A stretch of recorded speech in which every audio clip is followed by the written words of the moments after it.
Hello everyone, I'm Glenn Akramoff with Akramoff Consulting. Here today we're going to talk about leadership, how to be better leaders, how to work with your teams in the best way possible. So Glenn, talk to me a little bit about leadership styles. So there are so many different leadership styles out there, and there's so many methods that are taught and things like that. But I think you really have a very unique take on leadership styles. And so talk to us about the 4 leadership styles that you think are out there, what that looks like for people. Sure. Everyone believes that there's only one right leadership style, and there isn't. We as human beings have multiple styles in how we go about doing business. I got trained years ago in communication styles, and that's really what I'm taking them from, is everyone has a dominant communication style. So that's the 4 that I'll talk about. One is an expressive style. Okay. And that is someone who tends to be very dynamic, very out there. Usually they're the life of the party. That's the sort of person that it is. They like attention. They tend to be super creative. They're the innovative people and innovative leaders. Some of their weaknesses are not as detail-oriented and not always having a really clear plan. But it's not a bad thing, right? That's the type of leader they need to be. That's my message all along, is be in your style, know what it is, become familiar with it, what's strong, what your weaknesses are, and accentuate your strengths. So these expressive leaders, they're like the folks who, hey everybody, follow me, let's do this, and then they're trying to think of maybe the plan as they're going, right? Correct. Okay. Yeah, correct. That makes So sense. a lot of times when they lead, it goes a lot of different directions before you get there. Now, for other styles who are being led, that can be frustrating. Mm-hmm. But if the leader is very clear about that they're that way and leads that way consistently, their team will get used to it, and the team will start to make up for those. Oh, that makes sense. So, yeah. And then that person knows they need a really good planner on their team. Yeah. And some of the best planners are the analyticals. And is that another style? That's style number 2. Okay, analytical. Analyticals are very detailed data based. I love having analyticals on my team because I like to see data, but I don't like to keep track of it, right? They do a great job of that. They'll do a lot of analysis. The number crunchers. Exactly, Yeah. Numbers people. Yeah. The one thing that frustrates them is they will get locked into the numbers and the analysis, and analysis paralysis is really a great description of one of their weaknesses. So it's hard for them to make a decision because they want more data. They always want more data. Again, a leader who's an analytical does always have a plan. They always are clear about what the data is telling them. They make decisions based on the data, not on emotion. Got it. Unlike the expressive, who tends to be more emotional decision maker.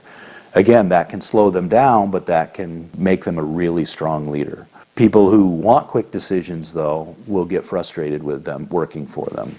Again, as long as they know that, they're very clear about, I need more data, and when the team and when things are pushed and they need to make a decision, they work on how that's going to look and know when the cutoff point is and can feel that from their team. So how can you tell if someone's an analytical? I'm assuming by looking at them, you can see that they're thinkers, right? So maybe they aren't as expressive, as they don't talk as much, and maybe they're thinking more, right? That's very true. Yeah. You can identify folks based walking into a meeting room. How they dress tells you what style they might be.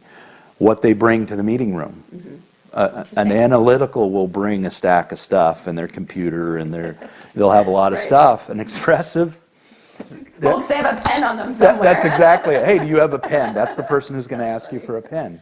It is funny, but it's when you put all of those in a room, you are going to have a dynamic team that has its challenges, but once people start to work together, it is better if you have strengths in all of them. Should make it clear, though, that you all, just like in communication styles, we can all communicate and meet in all of them, but you have a dominant style. Mm-hmm.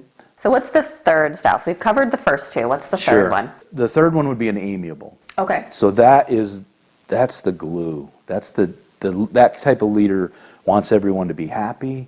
They want everyone to be involved. And again, that's really positive, especially in the tough workplaces that exist today. And they're the ones who will throw the party for the expressive. Got it. It sounds like they're very in touch with their feelings and very sensitive to how their decisions are impacting everybody. Theirs and everyone else's. Okay, well that's nice. Yeah, they can be real intuitive about how everybody's feeling. One of the great places for an amiable leader is in HR. That makes sense. Because they can bring your entire organization together and they create trust and people will talk to them. And so their weakness is making decisions that may hurt someone. Yeah. And that is very difficult for them. So when there's cuts that are those tough decisions, it's very difficult for them. They take it very personally. They do. It sounds like. Yeah, because they care so much. Yeah. But they're also the ones who get wounded the most when organizations aren't functioning well. Or maybe not the most, but first. Yeah. So when you're leading leaders and you have an amiable on your team, you can look to them to know what the morale is. And they will at times express the morale. So It's good to have that person, I would say. yeah, absolutely. I rely on them, and the reason that I do is because I'm the fourth style. So what's the fourth style? That's you, and I think it's probably me too. Right. It's a driver type personality. A lot of people say that's the style you have to have in business, which I totally disagree with. But a driver personality is the one who's pushing everybody to get things done, and they want to move through. They're the checklist. Boom, boom, boom, check it off, and I've got to go. But as I know personally, one of my weaknesses is I get going too fast.